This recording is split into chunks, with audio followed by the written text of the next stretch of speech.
Halo pemirsa Cokro TV, jumpa lagi dalam program acara yang lagi viral.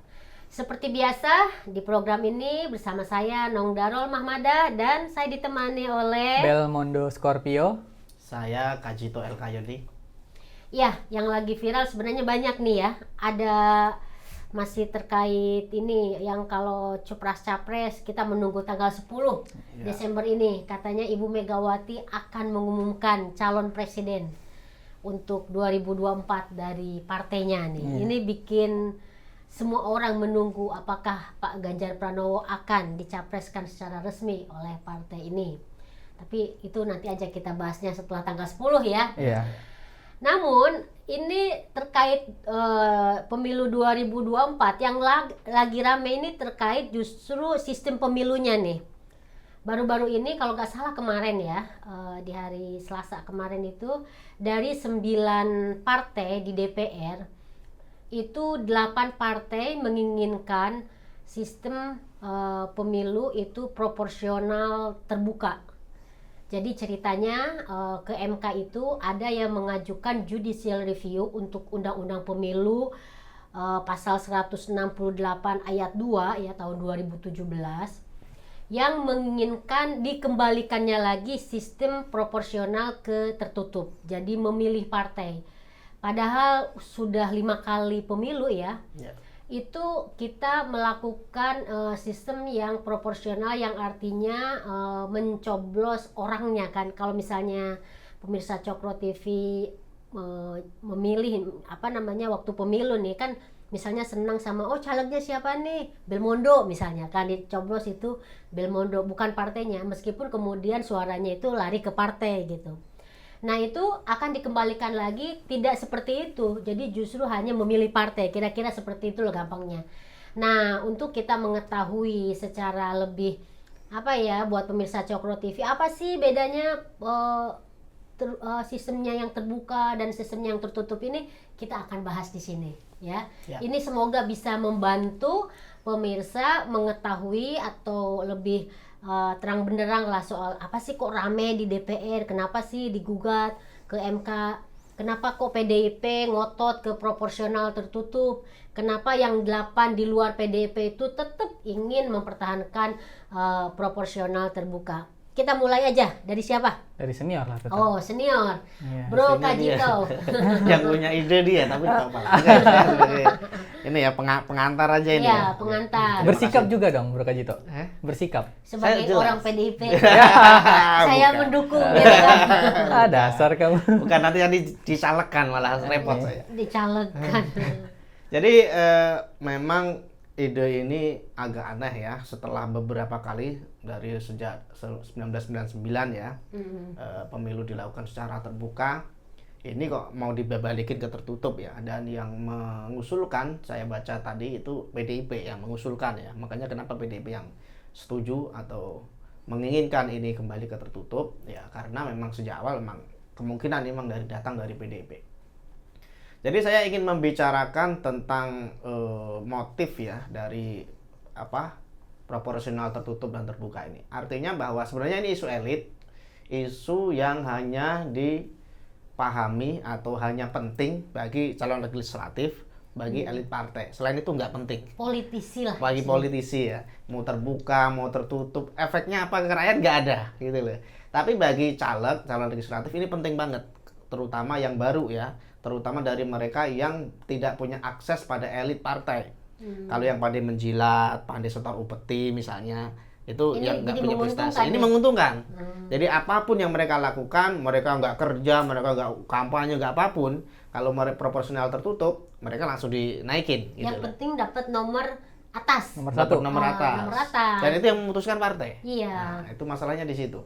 Jadi ini sangat merugikan bagi calon legislatif, terutama mereka yang benar-benar masuk politik karena dorongan ini ya, punya idealisme lah, katakanlah seperti Belmondo ini ya, yang ingin masuk ke partai politik dengan tujuan mulia.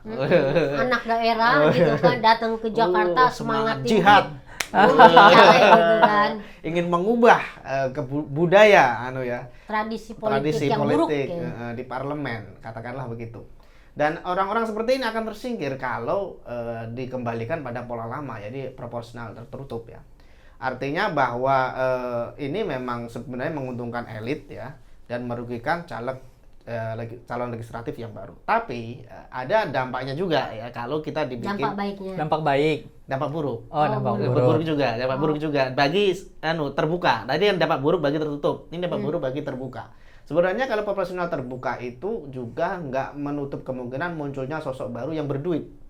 Saya nih pengusaha nih, saya nggak paham politik, saya sukses ya toh. Kemudian saya tiba-tiba masuk, saya nembak aja pakai money politik itu supaya dapat suara banyak dan jadi. Artinya bahwa sebenarnya saya tuh juga nggak punya nggak punya kemampuan politik ya, nggak punya kemampuan untuk memimpin, nggak punya kemampuan untuk melayani rakyat sebenarnya. Cuman saya ingin berkuasa, saya ingin mengegolkan, misalnya saya punya proyek yang berkaitan dengan perubahan undang-undang misalnya, dan saya harus masuk ke situ, masuk ke parlemen misalnya, dan saya menggunakan uang, dan itu bisa membuat saya terpilih meskipun ideologi saya dengan partai mungkin berbeda sebenarnya gitu loh, atau saya bisa membangkang katakanlah begitu jika menggunakan yang terbuka, meskipun ini kemungkinannya mungkin nggak banyak ya karena nggak banyak orang yang memiliki modal. Tapi itu ada gitu kemungkinan seperti itu. Artinya bahwa masing-masing proporsional ini punya kelemahan sebenarnya. Kalau yang terbuka tadi sebenarnya bisa masuk siapapun yang nggak punya sejarah politik tiba-tiba ingin mengacak-ngacak politik itu bisa masuk jalur situ. Tapi yang terbuka ini jelas menguntungkan elit ya, efek buruknya. Jadi menurut saya sebenarnya kalau mau kembalikan saja seperti tradisi sebelumnya karena sudah berlangsung 5 kali ya, dan ini tidak ada komplain apa-apa. Artinya bahwa ini telah berjalan dengan baik. Nah, kenapa ini ingin dikembalikan menjadi seperti zaman pertama pemilu 1995 sampai zaman Soeharto ya. Artinya pemilu saat itu yang belum mengenal jujur dan adil dan sebenarnya pemilu yang masih ditentukan oleh oligarki katakanlah begitu. Apa kepentingan di balik semua ini? Nah, ini yang pertanyaan yang mendasar. Saya pikir bahwa bagi elit partai ya, terutama partai yang sudah mapan, ini mengkhawatirkan kalau masuk anak-anak baru yang punya idealisme berbeda mungkin, yang seperti Saudara Belmondo yang ingin mengubah tatanan dan sebagainya, yang susah disetir katakanlah begitu ya. Jadi kalau ketika dia jadi dan dia berseberang dari partai, kalau dipecat dia pindah partai aja gitu, dia nggak ada beban apapun. Nah, ini yang mungkin mengkhawatirkan bagi elit, sehingga ini yang pertama. Yang kedua, kekhawatirannya adalah ini menggerus darah biru dari elit itu sendiri. Jadi kalau memang politisi lama, karena biasanya darah biru di partai itu memang sudah diposisikan, dia akan menang, nomor urutnya pasti nomor 1, 2, 3, itu sudah pasti darah biru. Makanya orang baru yang mau masuk ke partai ya setengah mati, magangnya lama banget gitu loh istilahnya. Ini memang sebuah kalau saya melihat sebenarnya kemunduran ya kalau mau ditinjau dari sejarahnya. Meskipun kalau kita kembalikan kepada manfaat, apakah rakyat diuntungkan? Enggak. Tertutup mau terbuka, tidak ada yang diuntungkan bagi rakyat. Saya kira begitu, Teno. Sebenarnya ada, Bro, yang diuntungkan bagi rakyat ya. Dengan kita memakai sistem proporsional terbuka, itu sosok seperti Presiden Jokowi, sosok seperti Ahok, Ridwan Ini untuk Kamil. legislatif? Enggak, tapi itu kan juga karena adanya keterbukaan politik gitu kan. Iya. Nanti di legislatif orang-orang baik, orang-orang seperti yang tadi saya sebutkan itu akan muncul gitu. Nah, itu kan sekarang kelihatan tuh pada sosok misalnya politisi muda atau politisi yang sangat idealis, yang tidak terlalu misalnya ini dengan partai, tidak terlalu yang punya idealisme itu akhirnya lebih memilih kata hati nuraninya lah daripada misalnya ngikut apa kata partai gitu. Gimana, Bro Belmondo? Oke, terima kasih Tenong, Bro Kajito. Cuman hari ini Bro Kajito kayaknya nggak mau mengambil sikap ya, saya ingin komentari. Dia mengatakan bahwa tidak ada buruknya, sama aja, nggak ada yang menguntungkan bagi rakyat. Cuman saya tegak pada pendirian, saya pasti mendukung pemilihan terbuka dibanding tertutup. jelas lah Bro Kajito, nggak bisa dibantah dengan akal Karena sehat caleg maupun baru. nggak bisa dibantah dengan akal pikiran maupun pendidikan yang terus tumbuh ya. Pemilihan terbuka ini kan berarti meaningful rakyat, ada keterlibatan besar rakyat di dalamnya, dan demokrasi yang tumbuh dan berkembang tuh identik dengan itu. Kalau pemilihan tertutup dan masyarakat memilih partai ini dalam satu kertas suara, terus partai yang memilih pejabat nanti, baik itu nomornya bahkan yang duduk nanti, berarti ini kan ada sisi tradisi otoritarian di dalamnya. Partai menentukan, dan jangan-jangan nih misalnya ada caleg-caleg di daerah yang nggak tahu nih sebenarnya daerahnya di pojok, sedangkan pusat itu ada di Jakarta. Berarti nanti yang dikirim atau yang dipilih itu adalah orang di Jakarta. Persoalan-persoalan takutnya di situ tuh. Orang daerah yang tahu masalah daerah itu, asal daerah itu atau kita sebut sebagai anak daerah yang paham, akan tersingkirkan. Karena orang-orang yang ada di pusat, bukan terkait dengan uang yang disetor atau apa. Karena yang paling paham daerah ya anak daerah. Caleg itu kan tujuannya untuk merangkum anak-anak daerah yang paham daerahnya. Kalau terjadi pemilihan tertutup, tentu kemungkinan itu juga tertutup. Kembali ke pemilihan terbuka. Kan tadi kita udah baca berita ya. DPR juga sampaikan dari beberapa fraksi 8 pemilihan terbuka. PDIP memilih tertutup. Kalau masyarakat sadar gitu, walaupun ini sebenarnya isu elit ya. Yang dirugikan paling besar tuh tetap masyarakat. Dan parahnya lagi adalah sampai hari ini keputusan terkait tertutup dan terbuka itu masih diuji di Mahkamah Konstitusi. Dan Mahkamah Konstitusi ini kan ada 9 hakim. 9 hakim di dalamnya itu ada 3 dari DPR, 3 dari pemerintah, presiden, 3 dari komisi yudisial gitu. Jadi sebenarnya dibagi kekuasaan itu agar tidak terjadi intervensi putusan tuh. Itu tertutup atau terbuka gitu. Anggaplah hari ini DPR udah terbuka gitu. Ini kan tinggal pemerintah nih. Cuman kekhawatirannya itu adalah ketika tahun 2008, ketika itu diuji lagi, Mahkamah Konstitusi mengeluarkan putusan tuh akhir-akhir, mau dekat pemilu. Sehingga tidak bisa lagi dilakukan judicial review. Khawatirnya nanti keluar nih di Desember 2023 atau November 2023, sedangkan Februari 2024 dilakukan pemilihan, MK mengatakan, kita udah melaksanakan pemilihan tertutup aja. Kemungkinan lain tertutup. MK udah nggak menerima judicial review. Kekhawatirannya kan itu. Dan pemilihan tertutup ini saya yakin, ini pandangan saya terlepas dari apapun jaket politik, cuman isi pikiran saya. Mana ada sih partai yang nggak senang dengan pemilihan tertutup, dalam tanda kutip owner partai lah kita sebut, atau pemilik partai. Siapa sih yang nggak senang? Cuman pemilik partai kan pasti punya hati juga. Dia menentukan bahwa kita buat partai ini sebenarnya bukan untuk kita, tapi untuk si alek-alek yang ada di sana, caleg-caleg ada yang di sana, anak-anak muda yang bawa pikiran di sana. Itu tuh yang penting. Saya agak khawatir ya, karena kan pemilihan tertutup ini terakhir tahun 99 dan 2004 dibuka. Dan saat itu tuh keran demokrasi kita dibuka dan kita tumbuh terus. Dan sejauh ini indeks demokrasi kita itu tumbuh sebenarnya. Karena ada pemilihan terbuka itu. Khawatirnya nanti kalau diajukan tertutup, keran demokrasi tertutup, banyak orang yang kecewa, apalagi masyarakat hari ini mulai tumbuh cerdas, kritis, dan mereka tahu ini adalah akal-akal bulus sebuah partai politik atau elit-elit politik, yang pada akhirnya kekacauan negara terjadi tuh. Karena mandatoris yang diberikan itu nggak niatnya untuk bangun demokrasi, tapi bangun kepentingan 1 atau 2 kelompok. Itu sih yang saya lihat. Agak-agak ini saya hari ini ya. Oh, semangat kamu. Agak semangat saya hari ini. Iya, jadi ini mungkin pemirsa Cokro TV perlu tahu bahwa judicial review untuk undang-undang pemilu ini sebenarnya baru saja diajukan itu di akhir November kemarin ya. Oleh di sini disebutkannya itu oleh Demas Brian Wicaksono. Itu dari pengurus PDI Perjuangan. Terus pemohonnya juga terdiri dari 5 warga sipil. Itu Yuwono Pintadi, Farul Roji, Ibnu Rahman. Oh, nggak ada yang kenal ini semuanya.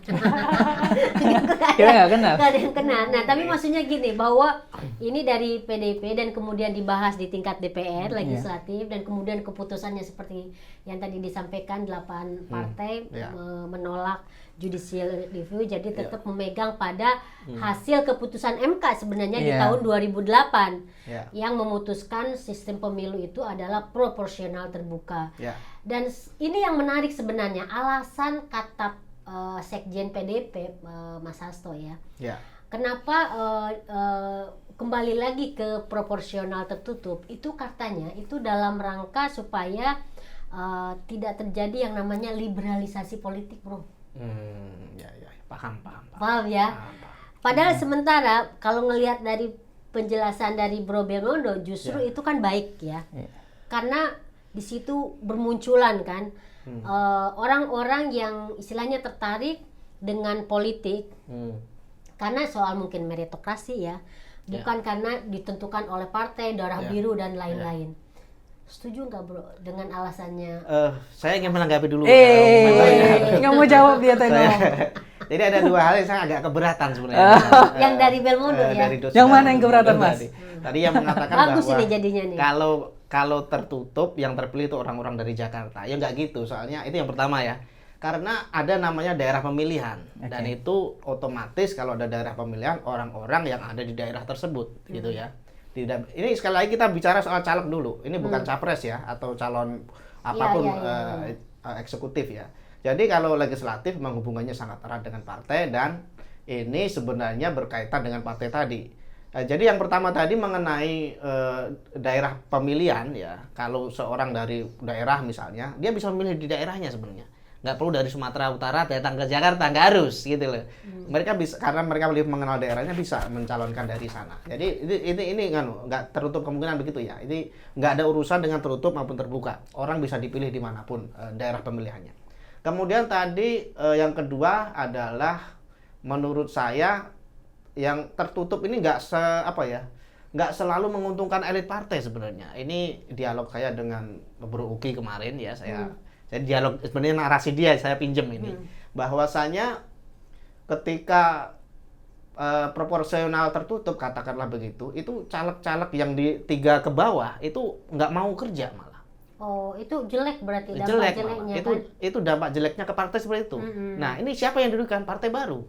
Karena partai lama jaringannya udah kerja, udah jalan. Jadi mau berapa banyak pun caleg nggak ngaruh ke dia. Mesinnya udah jadi. Ini makanya kenapa PDIP ngotot, karena mereka sudah ini stabil gitu loh. Dan ini merugikan partai baru seperti PSI, Perindo dan seterusnya.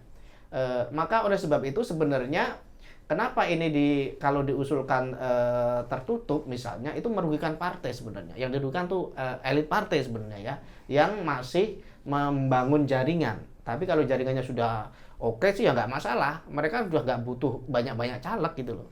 Karena mesinnya udah kerja. Justru caleg itu diuntungkan oleh kantong suara mereka gitu loh.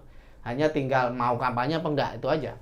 Jadi saya membaca ini kalau memang tujuannya liberalisasi ya, itu masuk akal juga sebenarnya bahwasanya memang orang-orang yang dari entah berantah tadi yang memiliki modal dan seterusnya, yang tidak memiliki akar kaitan ideologis dengan elit partai misalnya, tiba-tiba ujuk-ujuk masuk mencalonkan diri dan jadi.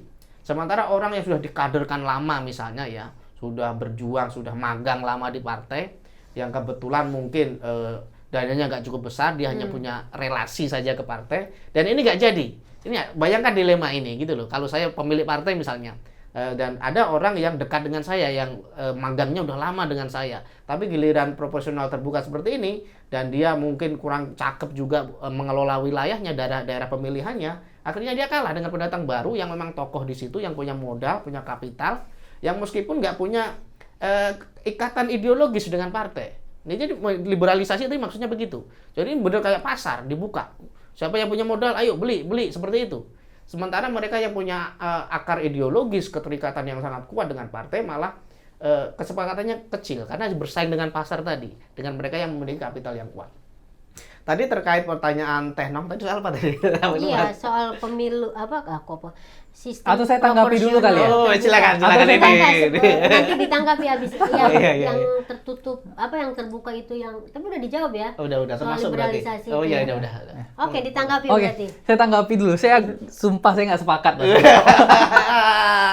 Karena begini, Mas Kajito. Iya, gimana? Saya percaya bahwa di negara demokrasi, lembaga yang transparan itu adalah lembaga yang baik. Ya. Lembaga yang tertutup di negara demokrasi udah pasti dalamnya kecurangan. Ya. Itu udah hal yang bukan rahasia umum lah di kita. Ya. Dan satu lagi, politisi itu identik dengan basis suara. Politisi itu identik dengan pemilih sebenarnya. Ya.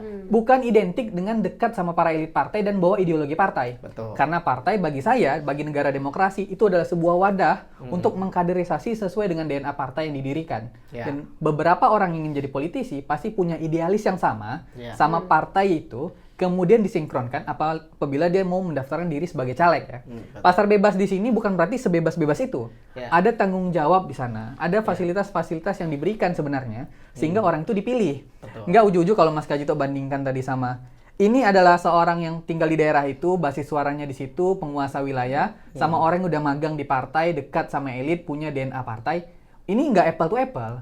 Karena orang yang mendaftar menjadi politisi nanti di partai politik, itu pasti harus menyamakan DNA dia sama DNA partai. Kita ada 17 partai di sini. Ya. Dan apabila satu orang ini nggak punya kemampuan untuk mendengar seluruh aspirasi dalam satu wilayah itu, mencari solusi, kebijakan, berarti dia orang yang nggak pantas jadi politisi. Karena saya percaya politisi itu ada suara, ada kebijakan yang dirubah.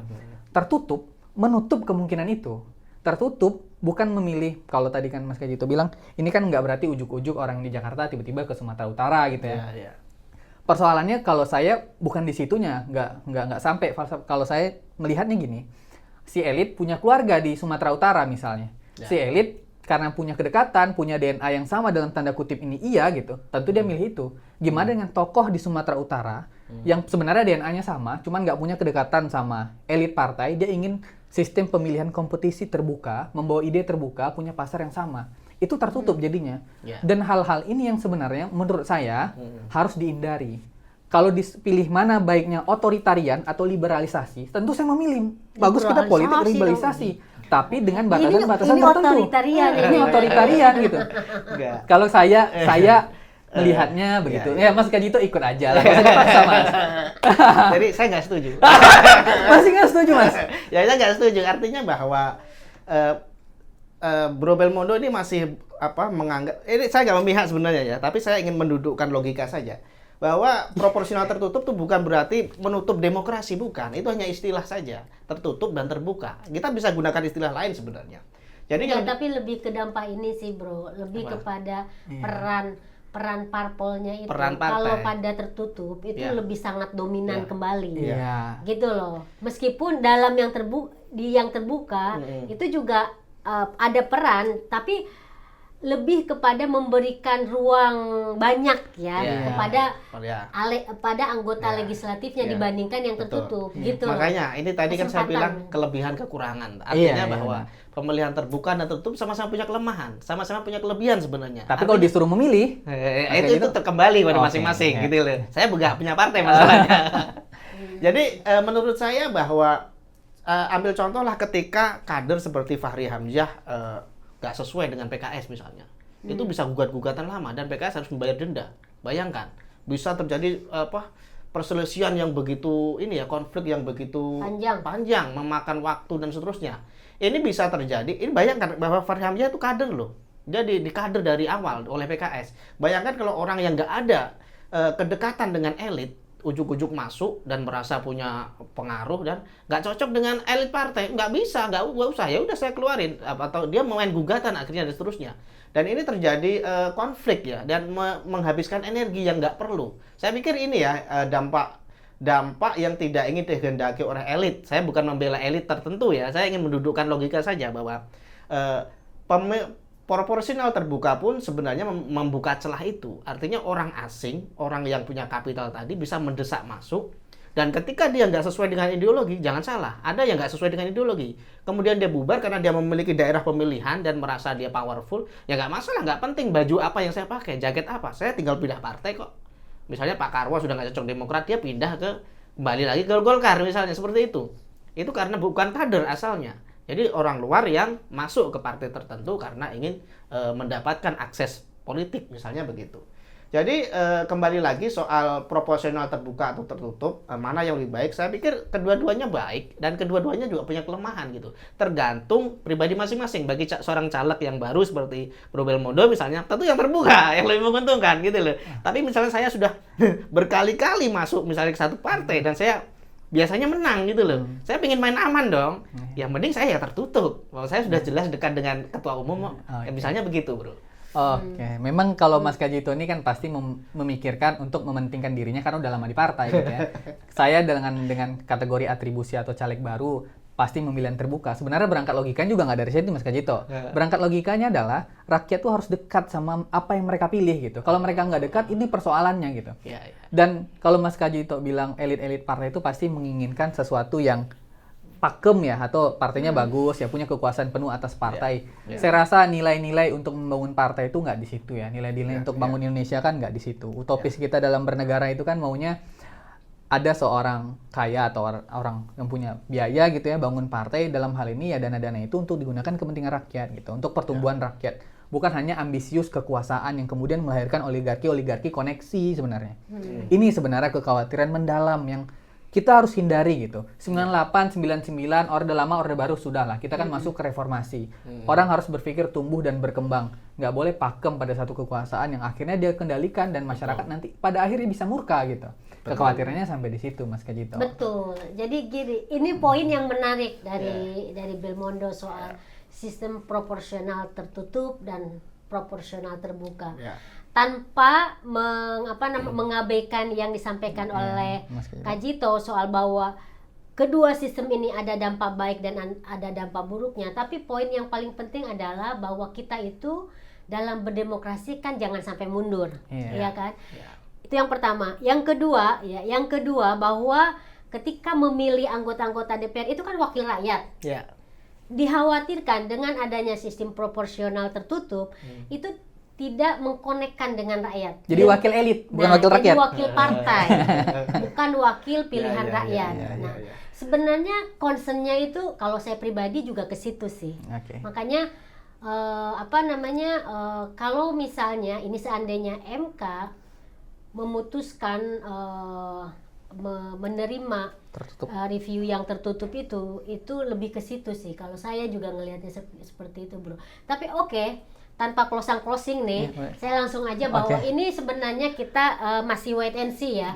Kita melihat apakah MK mengabulkan permintaan atau ini dari PDIP atau enggak. Kita masih lihat, tapi intinya bahwa apapun sistemnya, mau proporsional terbuka atau proporsional tertutup, kita berharap bahwa demokrasi yang selama ini sudah kita jalankan ya dalam pemilu 5 tahun sekali ini tetap memberikan aspirasi rakyat itu tetap adalah hal yang prioritas dan utama gitu, termasuk aspirasi kita. Dan misalnya Belmondo mau jadi caleg, semoga berhasil kayak gitu-gitu kan, tanpa menghalangi itu Bel. Siap. Kita beradu aja Mas Kajito. Saya kira kita cukupkan ya, cukup, dan mudah-mudahan ini nanti keputusannya itu yang terbaik buat kita semua. Oke, pemirsa Cokro TV, sekian dulu yang lagi viral. Kita akan ketemu minggu depan dengan pembahasan yang lebih hangat dan menarik. Terima kasih Belmondo, Kajito. Terima kasih semua. Dadah.